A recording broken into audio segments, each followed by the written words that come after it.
En las últimas décadas, Galicia ha vivido una de las transformaciones económicas más alucinantes de toda España.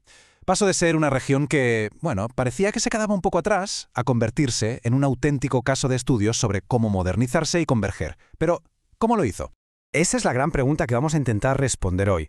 Vamos a meternos de lleno en los datos para entender qué pasó de verdad, cómo cambió no solo la economía, sino la sociedad gallega en su conjunto.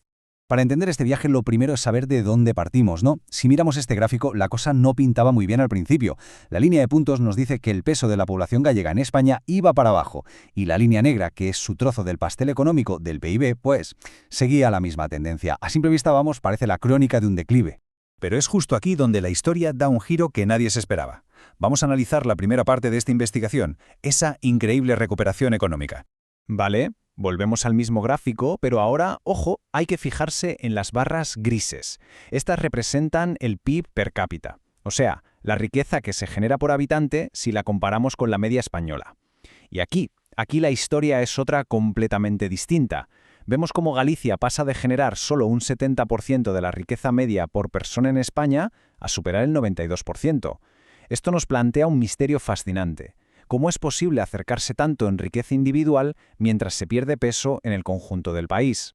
Bueno, pues la primera pista para resolver este rompecabezas está en un cambio brutal, un cambio radical en la propia estructura de la economía gallega. Viajemos un momento a mediados del siglo XX. En 1955, la agricultura era nada menos que un tercio de toda la economía gallega. Era una economía, totalmente ligada al campo, al sector primario.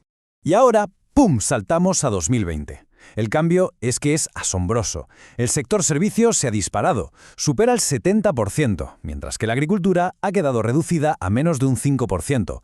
Este proceso, que los expertos llaman terciarización, es la foto perfecta de una modernización económica total. Claro, todos estos cambios en la economía no ocurrieron en un laboratorio. Transformaron por completo la forma en que la gente vivía y trabajaba cada día. Mirad, esta diapositiva lo que muestra es una migración interna masiva. A medida que la agricultura perdía peso, hubo un éxodo del campo a la ciudad. Pensadlo, en 1950, 8 de cada 10 gallegos vivían en el mundo rural. Hoy, la mayoría ya es urbana. Y claro, al cambiar de casa, también cambió la forma de trabajar. Se pasó de una economía de autónomos, con muchísimos agricultores, a una fuerza laboral moderna. En 1980, menos de la mitad de los trabajadores tenían una nómina. Hoy son más del 80%. Todo este proceso tuvo además un telón de fondo político que fue clave. Con la democracia y el estado de las autonomías, el gobierno gallego pasó de no tener presupuesto a gestionar casi un tercio de todo el gasto público en la región. Esto le dio herramientas completamente nuevas para dar forma a su propio futuro. Hemos visto la modernización, sí, pero nos falta una pieza clave del puzzle, una que complica un poco esta historia de éxito tan redonda.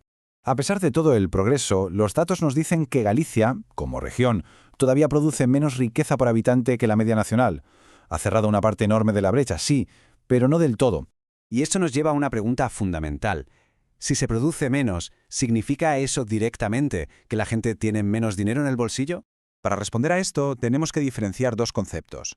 Una cosa es el PIB per cápita, que mide lo que se produce en un sitio. Y otra muy distinta es la renta familiar disponible, que es el dinero que de verdad tienen las familias para gastar una vez han pagado impuestos y han recibido ayudas como pensiones o el paro. Y aquí llega el momento ¡ajá! De todo este análisis. Fijaos en la diapositiva que muestra la diferencia entre la renta y el PIB. La barra verde de Galicia nos dice que la renta de los hogares es bastante más alta que su producción. La clave, el punto crucial, son las transferencias públicas, sobre todo las pensiones. Actúan como un colchón que eleva el nivel de vida por encima de lo que la economía regional genera por sí misma. Este gráfico lo deja todavía más claro. La línea de puntos, que es la renta disponible en Galicia, está casi siempre por encima de la línea continua, que es su producción. Si lo comparamos con Cataluña, donde pasa justo lo contrario, entendemos el papel tan fundamental que juega la red de seguridad social para sostener el bienestar de los hogares gallegos. Muy bien, pues vamos a juntar todas las piezas del puzzle para sacar una conclusión clara de esta historia tan increíble. En resumen, la transformación de Galicia es una historia de éxito en muchísimos frentes. Ha habido una convergencia económica muy fuerte que se ha apoyado en una modernización radical de su economía. Esto, a su vez, provocó cambios sociales profundísimos, como la urbanización. Y como pieza fundamental, la renta real de la gente se ve reforzada de manera decisiva por el sistema de bienestar. La verdad es que la historia de Galicia es un testimonio de una reinvención espectacular. Pero claro, nos deja con una pregunta final en el aire para reflexionar. Después de este salto de gigante, ¿hacia dónde va ahora su economía para poder enfrentarse a los desafíos del futuro?